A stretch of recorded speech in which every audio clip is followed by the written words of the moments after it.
Hey Rayleigh and anybody else watching, and welcome back to another message from your Father. Today, 15, 16, and 17 of Matthew.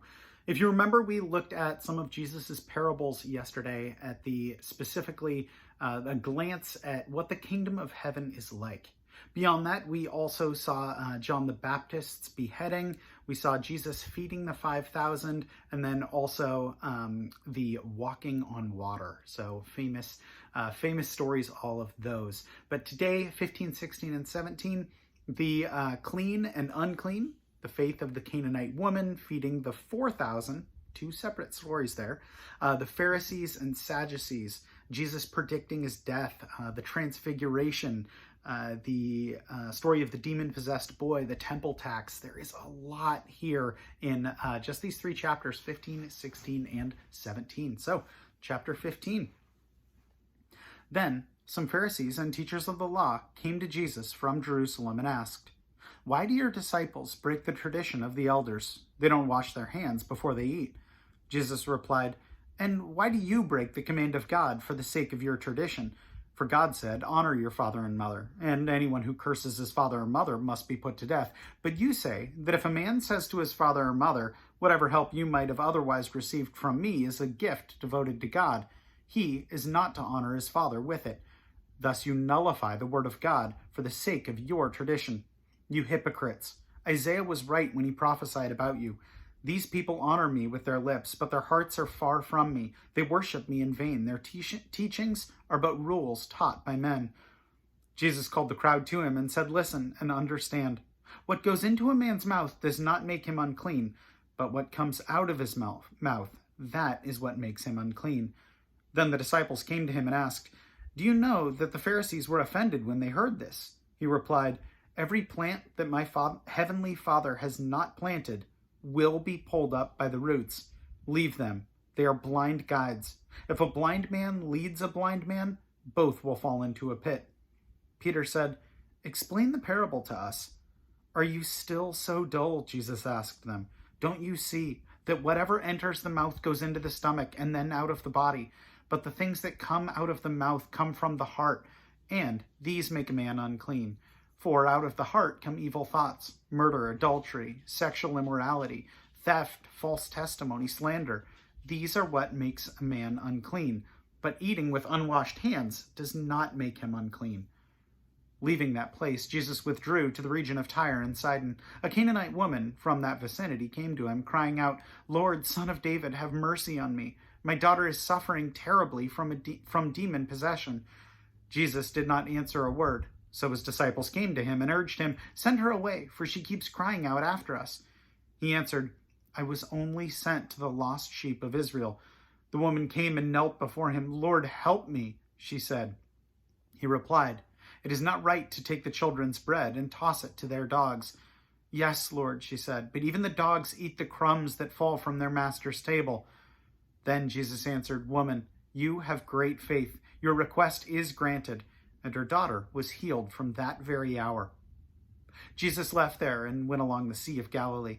He went up on a mountainside and sat down. Great crowds came to him, bringing the lame, the blind, the crippled, the mute, and many others, and laid them at his feet, and he healed them.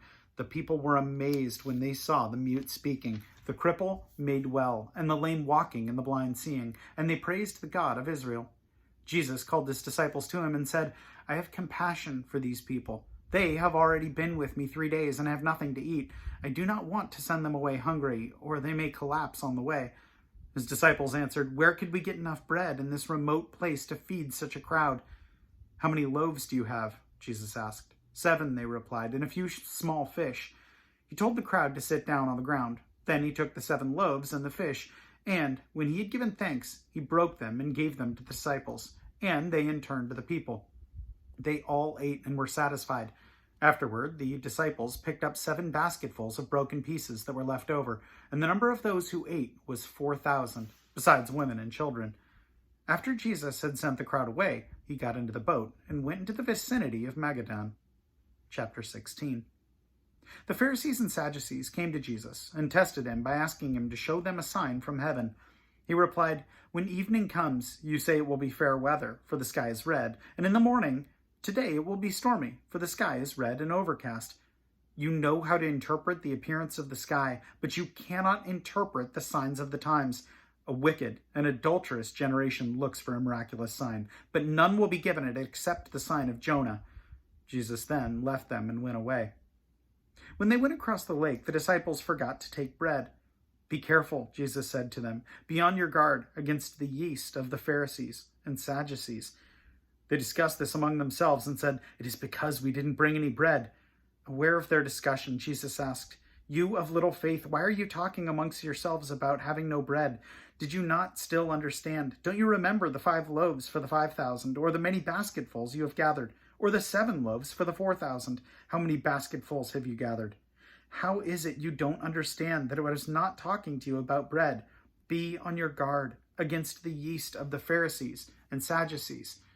Then they understood that he was not telling them to guard against the yeast used in bread, but against the teaching of the Pharisees and Sadducees. When Jesus came to the region of Caesarea Philippi, he asked his disciples, "Who do people say the Son of Man is?" They replied, "Some say John the Baptist, others say Elijah, and still others, Jeremiah or one of the prophets." "What about you?" he asked. "Who do you say that I am?" Simon Peter answered, "You are the Christ, the Son of the living God." Jesus replied, "Blessed are you, Simon, son of Jonah, for this was not revealed to you by man, but by my Father in heaven. And I tell you that you are Peter, and on this rock I will build my church, and the gates of Hades will not overcome it. I will give you the keys of the kingdom of heaven. Whatever you bind on earth will be bound in heaven, and whatever you loose on earth will be loosed in heaven." Then he warned his disciples not to tell anyone that he was the Christ. From that time on, Jesus began to explain to his disciples that he must go to Jerusalem and suffer many things at the hands of the elders, chief priests, and teachers of the law, and that he must be killed, and on the 3rd day be raised to life. Peter took him aside and began to rebuke him. "Never, Lord," he said, "this shall never happen to you." Jesus turned and said to Peter, "Get behind me, Satan. You are a stumbling block to me. You do not have in mind the things of God, but the things of men." Then Jesus said to his disciples, "If anyone would come after me, he must deny himself and take up his cross and follow me. For whoever wants to save his life will lose it, but whoever loses his life for me will find it. What good will it be for a man if he gains the whole world yet forfeits his soul? Or what can a man give in exchange for his soul? For the Son of Man is going to come in his Father's glory with his angels, and then he will reward each person according to what he has done. I tell you the truth, some who are standing here will not taste death before they see the Son of Man coming in his kingdom." Chapter 17. 6 days after Jesus took with him Peter, James, and John, the brother of James, and led them up a high mountain by themselves. There he was transfigured before them. His face shone like the sun, and his clothes became as white as light. Just then there appeared before them Moses and Elijah, talking with Jesus. Peter said to Jesus, "Lord, it is good for us to be here. If you wish, I will put up 3 shelters, one for you, one for Moses, and one for Elijah." While he was still speaking, a bright cloud enveloped them, and a voice from the cloud said, "This is my Son, whom I love. With him I am well pleased. Listen to him." When the disciples heard this, they fell face down to the ground, terrified. But Jesus came and touched them. "Get up," he said. "Don't be afraid." When they looked up, they saw no one except Jesus. As they were coming down the mountain, Jesus instructed them, "Don't tell anyone what you have seen until the Son of Man has been raised from the dead." The disciples asked him, "Why then did the teachers of the law say that Elijah must come first?" Jesus replied, "To be sure, Elijah comes and will restore all things. But I tell you, Elijah has already come, and they did not recognize him, but have done to him everything they wished. In the same way, the Son of Man is going to suffer at their hands." Then the disciples understood that he was talking to them about John the Baptist. When they came to the crowd, a man approached Jesus and knelt before him. "Lord, have mercy on my son," he said. "He has seizures and is suffering greatly. He often falls into the fire or into the water. I brought him to your disciples, but they could not heal him." "O unbelieving and perverse generation," Jesus replied, "how long shall I stay with you? How long shall I put up with you? Bring the boy here to me." Jesus rebuked the demon, and it came out of the boy, and he was healed from that moment. Then the disciples came to Jesus in private and asked, "Why couldn't we drive it out?" He replied, "Because you have so little faith. I tell you the truth, if you have faith as small as a mustard seed, you can say to this mountain, 'Move from here to there,' and it will move. Nothing will be impossible for you." When they came together in Galilee, he said to them, "The Son of Man is going to be betrayed into the hands of men. They will kill him, and on the third day he will be raised to life." And the disciples were filled with grief. After Jesus and his disciples arrived in Capernaum, the collectors of the 2 drachma tax came to Peter and asked, "Doesn't your teacher pay the temple tax?" "Yes, he does," he replied. When Peter came into the house, Jesus was first to speak. "What do you think, Simon?" he asked. "From whom do the kings of the earth collect their duty and taxes? From their own sons or from others?" "From others," Peter answered. "Then the sons are exempt," Jesus said to him. "But so that we may not offend them, go to the lake and throw out your line. Take the first fish you catch, open its mouth, and you will find a 4 drachma coin.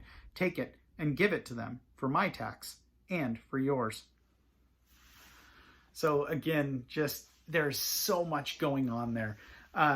The biggest thing that I wanted to pick out from all of that was just the transfiguration on the mountain and how incredibly unique that is. You don't get that experience anywhere. It is only Jesus who has had that experience.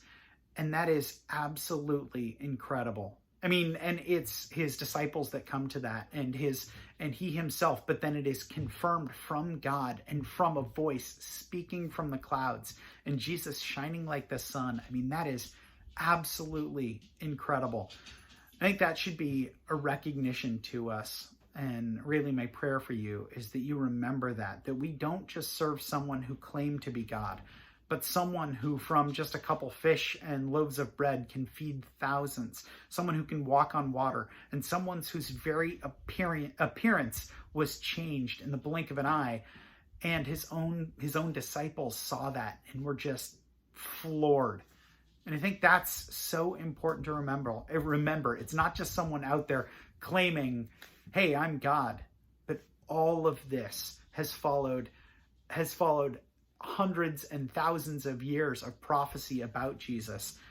And yet all these signs also accompany him. And then we see this cool transfiguration, this absolutely amazing event. That is who we serve. Anyway, really, my prayer for you is that you remember that. So when you hear people say, "Oh, Jesus was just a wise man," Jesus was wise, absolutely, but it's infinitely more than that.